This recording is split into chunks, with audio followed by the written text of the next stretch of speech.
My whole life, I've been told what was impossible, what you'll never do, what you'll never become. And very few people told me what was possible and what I could become. If you break down impossible, it says I'm possible. As a kid, I was always super active, and I loved goofing around with my brothers. I'm a triplet, so there was definitely 3 times the trouble and 3 times the craziness. Dancing has always been my passion, and I loved performing. But I was also drawn to swimming into the water. There's something so freeing about gliding through the water, and at 11 years old, I had my entire life ahead of me. But that's when things changed forever. One day, without any notice, my body suddenly started shutting down. Like a circuit breaker in a house, slowly each switch started to shut off. And then eventually, the lights went out, and I was trapped inside my body, unable to move, talk, and function. I was diagnosed with 2 rare autoimmune conditions, and there was little to no hope for recovery. But I felt the love of my family, and I could hear their words of encouragement and hope. Even though they couldn't hear me, I heard them. They were fighting for me, and I was fighting for them.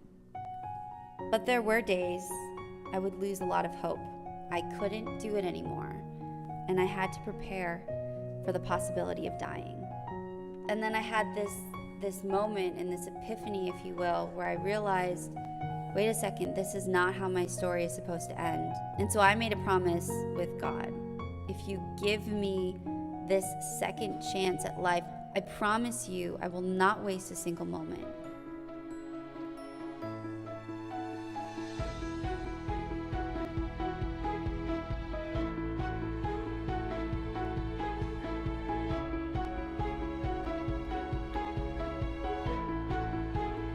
And from there, I knew I had to fan the flame. And I realized this is happening. This is actually happening. Winning gold and 3 silver medals at the Paralympic Games is something I'll never forget. But I knew deep down there was still more work I had to do.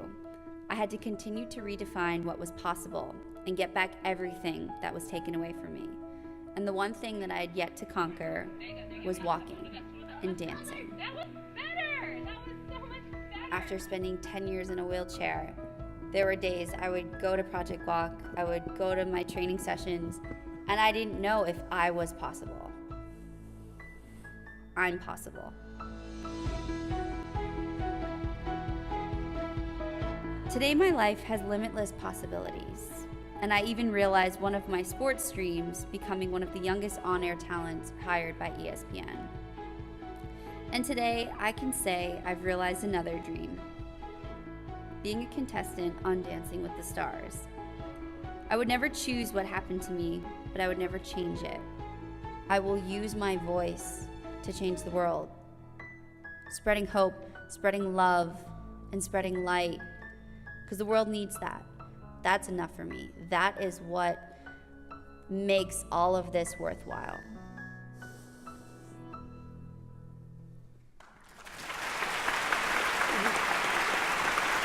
Join me in welcoming Victoria Arlen. You totally made me cry. Hi. Hi, guys. Hi. Thank you. Thank you. Thank you. I haven't said anything yet, and you guys are clapping, so I'm just gonna go. I'm just gonna walk. Thank you, guys, so much for this tremendous honor. I had to say, Brian already has made me cry, and I'm such a sap, and now I'm a hot mess, okay? Aside from that hot mess, this is the new hot mess. Hi, I'm Victoria, and I am really, really, really excited to be here. I've done a lot of really cool things. I've spoken at a lot of really cool events, but this definitely tops it. I've been so humbled and amazed by just all the awesomeness backstage, and I'm not gonna lie, when I found out I was following after Seth and Michael, I was like, so I should just leave because I can't hold a candle to that as an SNL junkie. But I'm very excited to be here. As someone who has spent the last year in a hotel at a different restaurant, to be surrounded by so many incredible individuals who specialize in making people like me's experience the greatest is really cool, and it really matters. So before I jump into my spiel, I just wanted to say thank you guys, and thank you for coming here today. Plus, I love food, and when you don't go eating for 4 years, you're just like, feed me everything. So it works out perfectly. But anyways, let's tone it down a little bit. Dun dun dun. We're gonna go serious. Now that, I don't typically like to show that video because I feel like it kind of gives everything away, and then it's like, ta-da, it has a happy ending, here I am. But I don't really have a lot of time with you today, so I figured that kind of gives you a little bit of a visual as to who is this girl and why is she standing in front of you today? Because let's face it, I eat food. I like to say I cook, but I'm nothing compared to the amazing people here, and I spend a lot of time in hotels, which, by the way, I have never slept as good as I have at the Nomad Hotel here in New York. I was out. I yard sailed for a good 12 hours, so I am fired up for you all today. So what I'm here to talk about is restoration from rock bottom. Now, would you say that was probably rock bottom? Yeah, it doesn't get much worse than that, just saying. But I kind of, I know you watched the video, I know you know a little bit about who I am, but I want you all to take a moment, as we're sitting here, to imagine being trapped. Now, for those of you with a touch of claustrophobia, perhaps you can relate. But I'm not talking about being stuck in an elevator, being stuck in a basement with no windows, or even being stuck in a room where the door won't open. Imagine being trapped within your own body. So just freeze. Wherever you are, freeze. You can see, you can hear, you can think, but you can't move anything else. We only have 20 more seconds of you having to freeze, but think about it. What are you feeling? What are you thinking? What do you want to do the most at this very moment? For some, it may be to cover your cough, to itch your nose, to scream. Think about that for a moment, because that was my life 8 years ago. Now, 8 years ago to me feels like a lifetime, but for a lot of us is not a long time at all. When I was 11, I had a little bit of a hiccup in my health. Hiccup, thunderstorm, tsunami, tornado, whatever you want to call it. But basically, I went from this perfectly healthy 11-year-old to a vegetable, or as I like to call it, my soggy broccoli years. Now, I have a very twisted sense of humor, and I did ask my mom recently what kind of vegetable I was in the vegetative state. To her horror, I answered her question and said, I think I was a broccoli. So, broccoli. Let's keep it with food here. I was, when you think about a soggy broccoli. But I was an overcooked broccoli, so no one likes overcooked broccoli. Am I right? It's mushy, it's useless, it just kind of hangs out. Yeah. So that was me for 4 years. I was just a useless little piece of broccoli. But I'd like to think otherwise. And so this whole ordeal happens. In the matter of 3 months, I lose every ability imaginable except the ability to think and the ability to breathe. Everything else disconnected, kind of like a circuit breaker in your house. All the buttons have been switched off, or the wires have been pulled out. That was me, and AKA the broccoli. Now, when you've hit that point, when you've hit that moment where you have lost everything, you can't even scratch your nose, what do you do in that situation? For me, what most people didn't realize is I was completely aware the whole time. So I could hear, I could see, but I couldn't communicate. My eyes were fixed, my body was frozen. And I could hear a lot of things I didn't want to hear, because you'd be surprised at what doctors say when they think you're gone. I heard the doctors walk in and tell my parents that it's over. Your child's going to die. You need to accept it. I heard the doctor saying, well, if she does survive, she'll be a vegetable, broccoli, the rest of her life. Sorry, we gotta keep it light a little bit, okay? Because this gets intense, and I don't like to get super intense, okay? But your child will be a vegetable and not a contributing member of society, and you should probably put her away in a home and try to move on with your lives. Now, fun fact, I'm one of triplets. Do we have any multiples in the room? Yeah, we do. Okay. Do we have any triplets in the room? Nope. See, it always gets quiet whenever I ask that question. All right, well, here I am. So I'm one of triplets. And so my parents, kind of from the start, have had their hands full. And so my family asked the doctors, what do we need to do to bring our child home? Because our child is going to live, and our child is going to have the best quality of life that we can give her. So in the time where it would look like a lost cause, in the time that it would look like rock bottom, my parents got down to that and said, okay, how can we give Victoria the best life possible? How can, with every ability she has, which really at this point the only ability I had was being still alive, which is a pretty good thing, how can we give her the best life possible? And before we come out of that, one of the most powerful moments of my life was my mom was with me, and she just said to me, she looked at me, and I couldn't really communicate, and for all they knew, I wasn't even there. And she says, sweetie, mommy and daddy are always going to take care of you. Your brothers are always going to take care of you, and if nothing else comes back, if you can never speak, never walk, never move, we're going to love you, and we're going to take care of you no matter what.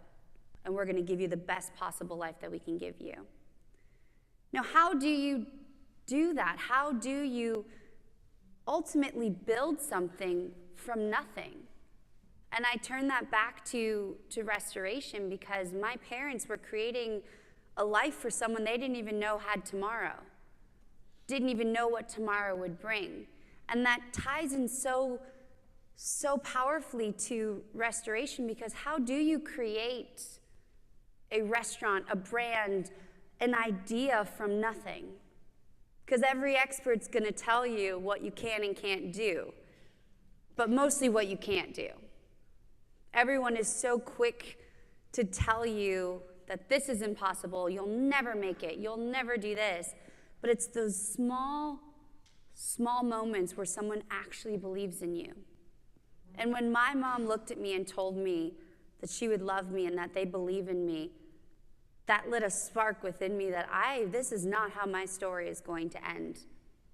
And so through a lot of hard work, a lot of prayer, and just being plain stubborn so that one day I could flip a few birds to the doctors that wrote me off, which I still haven't, because I'm a lady, okay? I can't tell you if I have done it behind my back, though. I'm just saying. I decided, no, this is not how my story is going to end. And so I made a decision at the height of being at rock bottom. I have two paths. I can be negative. I can tell every reason why I'm not going to get better. I can ultimately plan my own funeral. Or I could decide to list all the things that I'm grateful for. Now, when I've said that before, I've gotten a lot of strange looks, and I can see a few of you. What could you possibly be grateful for? You can't scratch your nose. You're lying in this hospital bed. You have no idea if you have an hour from now, let alone a day from now. You're done. What could you possibly be grateful for?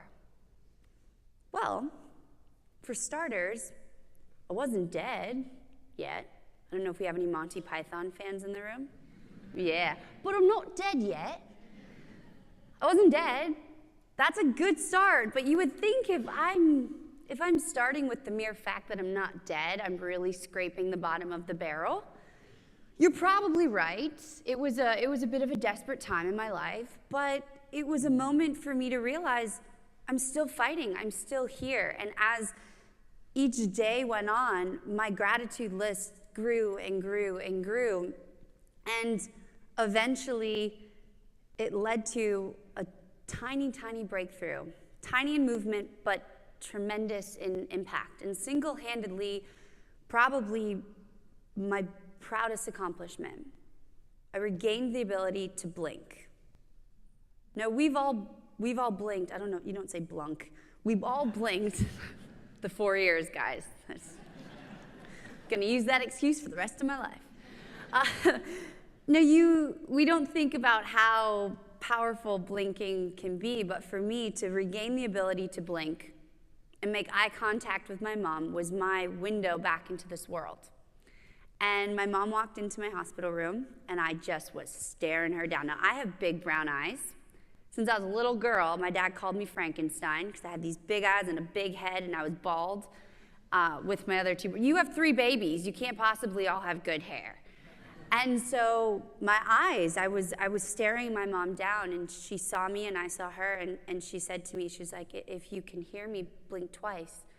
And I just kept blinking. I did not even stop. I kept blinking, and that was the moment. And from there, I started learning little by little how to live again, how to sit up, how to hold my head up. And as new abilities came back, my gratitude list grew and grew. And what I learned is through gratitude, it shifted my perspective on the situation. It gave birth to hope that maybe things could get better. Maybe I could go on and win the gold medal that I told my mom at 5 years old I would win, or be on Dancing with the Stars that I told my mom at 10 years old I would be on, or even be on television. That maybe this is only just a hiccup along the way, that you can restore what's been lost. Like when a house burns down or a business goes under, you start back up again, you start new. And so for me, this was my opportunity to start new. And it was all based on the root of gratitude. At my lowest point, I found a way to look up. I found a way to stop staring at my situation, stop staring at the inevitable, the death, the vegetative state, the never being able to thank my family and tell my family that I love them, and looked up and said, well, maybe I will be able to. Maybe I will get out of this hospital bed. Maybe after 10 years being paralyzed, I will walk again. And maybe, just maybe, I will be able to dance like this. We're gonna play the dancey video. You're gonna make me dance. Don't make me dance.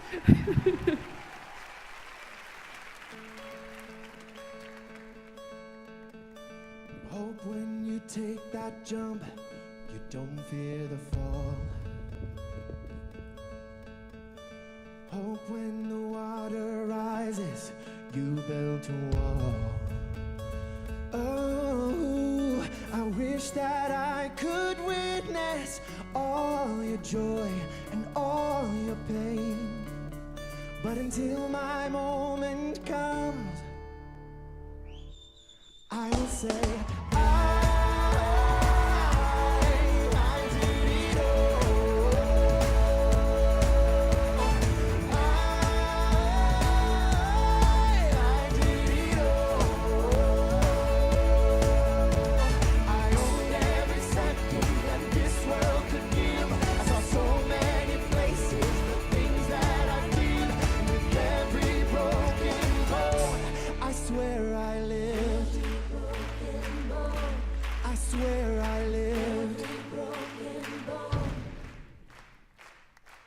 I swear I lived.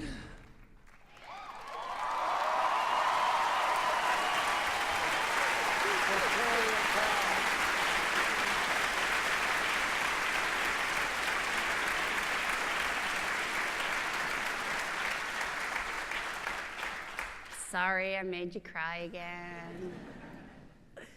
My point being, though, from that video, from what I've told you, from kind of the Cliff Notes version of my story, is when I hit rock bottom, the only way I knew how to get back was through restoration, which is why we're all here. That is the theme, is how do you bounce back? How do you keep moving forward when every odd is against you, when opportunities have failed you? In my circumstance, when my body has failed me, and when there seems to be no hope, when there seems to be nothing to be grateful for, I encourage you all to find that gratitude. Find what drives you. Find what inspires you to restore yourself, the ones around you, your business, your life. Because I can assure you, when it feels as if you've hit rock bottom, when it feels as if there's nowhere to go but down, just look up. Look up, be grateful, even if it's just for the sun is shining, or you can scratch your nose. I still have moments where I'm like, look what I can do. Or for me, what I always like to do, I like to start with 5 minutes of gratitude every single day, and I want you all to just try it. And for me, it's whenever I get out of bed, because for 10 years, I was either waking up in a hospital bed or I was waking up and sitting in a wheelchair. And it was such an ordeal to wake up. And then 2 years ago, I could just get out of bed. And so from there, I started continuing on my gratitude train with the mere fact that I can get up, the mere fact that I can take a breath and be alive. And I think we all tend to forget that. We all tend to be going and going and going. And I'm just as guilty as that now, to the point where sometimes my mom has to almost remind me of what I speak about, or she's like, you know who should probably listen to what you're talking about? You.